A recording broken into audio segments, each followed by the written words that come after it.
Hello everyone and welcome back to my channel BethChatsBooks. Now today is going to be a January wrap up catch up on where I'm at with my reading, because in my last video I kind of just said that I was kind of in a bit of a state of flux, shall we say, where things weren't settled because January wasn't a great month for me, but I don't like kind of not checking with you guys about the books that I've read.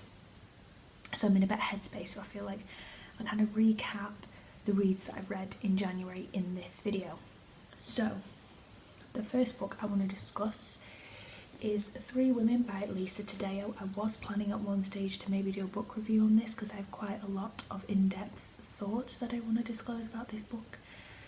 Suffice to say, I have a little bit of a controversial opinion of this book. A lot of people have really enjoyed it and it was really well raved about and really well received in the book community recently. But I found this book very depressing and I don't like the way it's kind of been marketed, both in bookshops and also in kind of booktube discussions. A lot of booktubers have kind of called this a book about desire, which I definitely don't think it is, and that has kind of irked me some with reading this book. So I ended up giving this book 3 out of 5 stars. I had a lot of issue with this whole theme of desire because, in my opinion, each single woman in this book, the Three Women Stories, was about how women had been abused and manipulated and psychologically imprisoned in the relationships that they had with men, and how deeply uncomfortable that made me. So one of the women, so Maggie, ends up in a relationship with a high school teacher, and he kind of writes her love letters through her favourite book series at the time, which is Twilight. And then she ends up kind of coming out about this and they take him to trial and he gets acquitted. Oh yeah, Selena's the one that she has 2 kids and she's married to a man who won't touch her anymore, and so she ends up starting an affair through Facebook with a childhood sweetheart lover that she had. And then Sloane is the one who's married to a chef but keeps having sexual relationships with other men, but involves her husband in that. So she either takes videos if he's not there or she invites him to have sex with her. And this is meant to represent modern America's diverse sexual relationships in kind of the modern age. And all of these women are really wanting to be loved and understood, and they're not happy in the predicaments that are set up in this book. And also what's kind of very strange is Lisa Taddeo is really filling in gaps about people's lives, because these are based on true women's accounts, and filling in all that emotion and colouring the story in a way that made me quite uncomfortable, because this doesn't really read as a non-fiction. And these women are definitely victims in this setup, and it's just made for very uncomfortable reading. So if you'd like me to do a kind of more in-depth review on this, I can do a separate review entirely and kind of unpick some of those ideas that I've just raised now. But suffice to say, I didn't enjoy it as much as I really wanted to, which was a bit of a shame.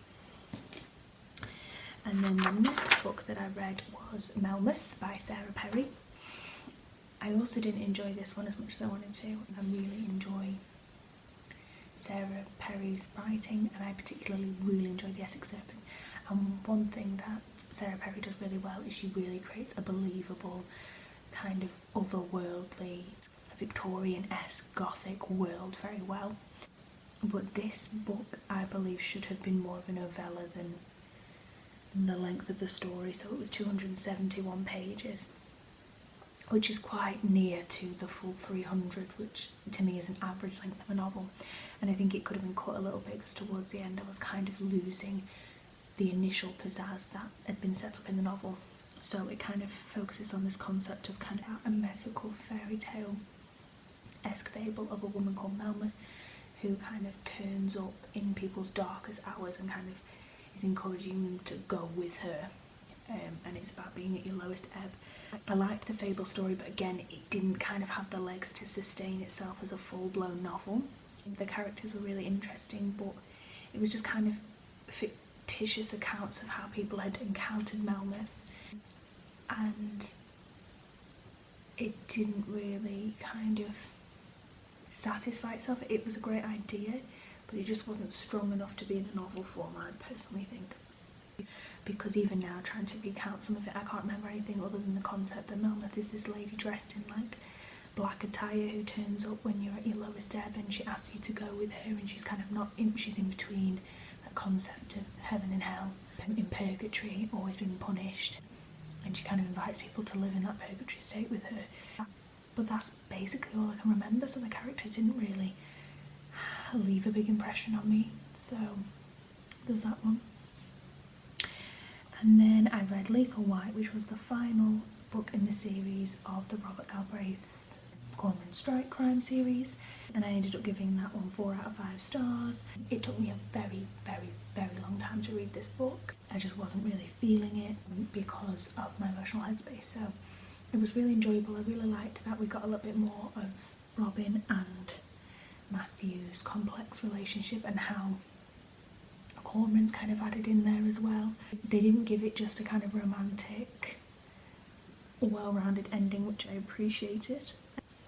I think Cormoran is a classic detective character, and I think hopefully he will be as well remembered and loved as detectives before his time, like Sherlock. There's a lot of humour in there, there's a lot of wider topics. The crimes are written very well so that you don't really know who it is going to turn out to be. J.K. Rowling is very talented at weaving together those stories and kind of keeping you hooked up until the end. So I was really engaged with that, but I don't want to say too much more. I definitely will give them a reread, a bit like the Harry Potter series, once a bit of time has elapsed, but I very much enjoyed the series and I don't really have any more to say on it because I really enjoyed it. And then the next one I read was Celestial Bodies by Joker Al-Harathi. I probably pronounced that terribly. Anyway, this is a book that won the 2019 Man Booker Prize for translated fiction of that year. So this is set in Omani and it follows 3 generations of both male and female characters who kind of have interweaving families and intergenerational stories, and it's about how kind of the politics, society and the structure of Omani changes through that, and how from kind of the very first generation to the third, how obligation changes, marriage and relationships and structure. And the family tree was constructed really well. The translation was really good, so that I kind of occasionally flip back to the family tree that was started on the first page, but I could grasp who was connected to who. Whereas I have read some intergenerational stories that are very complicated with the family tree, and that's kind of affected the overall enjoyment of the novel. But this one was very well written. I really connected with the characters and the idea and the concept, and it raises a lot about female identity, gender politics and a lot of other things going on in Omani in kind of the present day.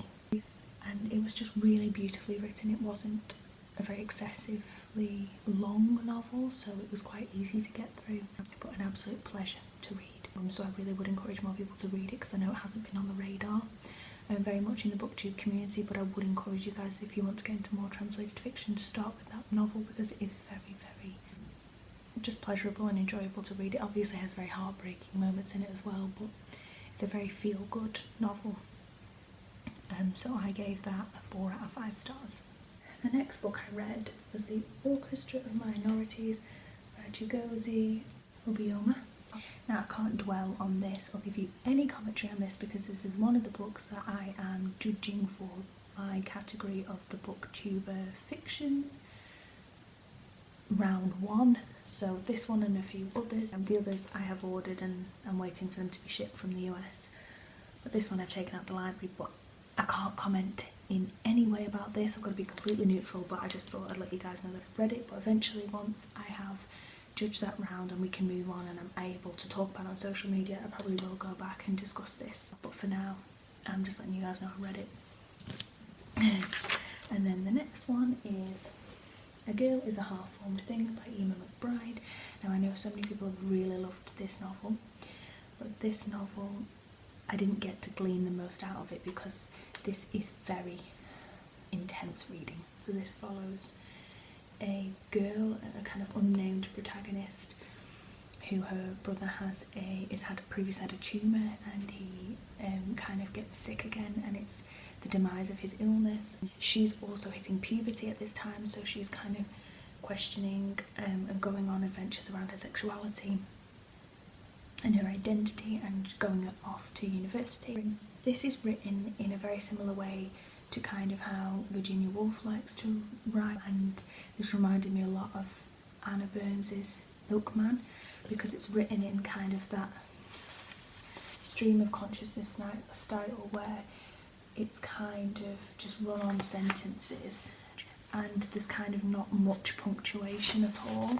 It's kind of emphasised, there's no nothing's italicised when anybody's speaking, so sometimes you kind of have to read small passages again to figure out whether it's her, or whether somebody's addressing her, or she's talking directly to her brother, because her brother isn't named either.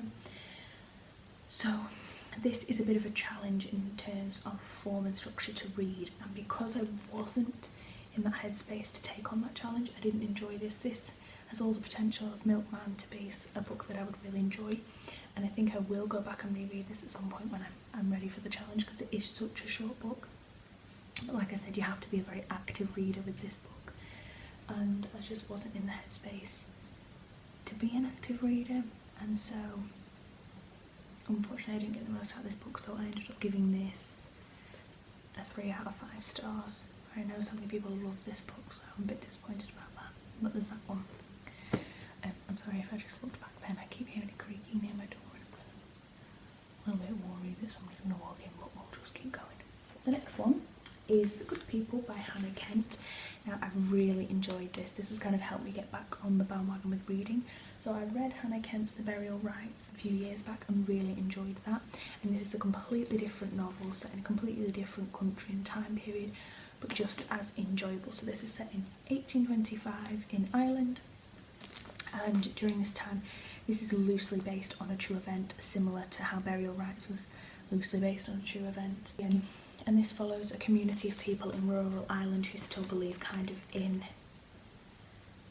dark magic and spirits, and they believe in fairies, and how fairies have a kind of in between heaven and hell, and they can sometimes punish humans on earth. And there is a lady, Mary Roach, or Nance Roach, who they believe has the knowledge to be able to stop fairies from impending doom onto the village and the community. And then Nora, one of the ladies in the community who's just lost her husband, is left to raise her daughter's son alone, her grandson, because one day her son-in-law turns up with the child and says that her daughter's dead and she needs to look after this child, and then she loses her husband, so she's got to raise this child on her own. But this child seems to have some kind of disability or disformity, which means that he can't walk properly and can't phrase sentences, so he's about 4 or 5 years of age and he's not developing in a kind of normal sense with the same as his peers. So she enlists the help of Nance, who tells her there is a fairy that has held him captive in his body, and she's going to help get rid of this fairy. So I loved the kind of fable, community, mythical, folk tale-esque elements of this novel. I found them really engaging, because usually I'm not big into kind of high fantasy, but I really like that folklore style. And she constructed it in such a way that it made for a very believable world that she built, and very plausible, so each of the decisions that these two characters and others in the novel make a lot of sense, which, considering a lot of their beliefs are on kind of a religious folklore system that we don't kind of understand in the modern age, I think the storytelling is a credit to Hannah. It's just a really interesting story. It's very heartbreaking as well. A lot of the books that I've read recently have been very intense with the subject matter, but this is made for a really interesting story, and it's really encouraged me to try and learn a little bit more about Irish folklore. So I read this very quickly because I was completely engrossed. Anything that Hannah Kent writes based off of this novel and The Burial Rites, I would definitely give a go, because she's a fantastic storyteller, and this was a really, really compelling read. So I gave this 4.5 out of 5 stars, because this has been one of the best reads of 2020 so far. I know we're only into Feb, but considering I had really rubbish January month, this was a really big pick-me-up. So there's that one. And then at the moment I am reading Edna O'Brien's Girl. So I'm currently 160 pages in and there's only 225. So I'm hoping to finish this tonight. And this is set in Nigeria, and this is when the main character Mariam is abducted and captured and married into Boko Haram. So she's a student living in Nigeria and her school kind of gets raided and she's taken. And it follows a very dark storyline of how she ends up with a child and kind of how the system treats her and how they enforce kind of Islamic belief on her, and some very, very in-depth descriptions of violence in this novel. So this is not easy subject matter at all, but this is proving a very well written story and a very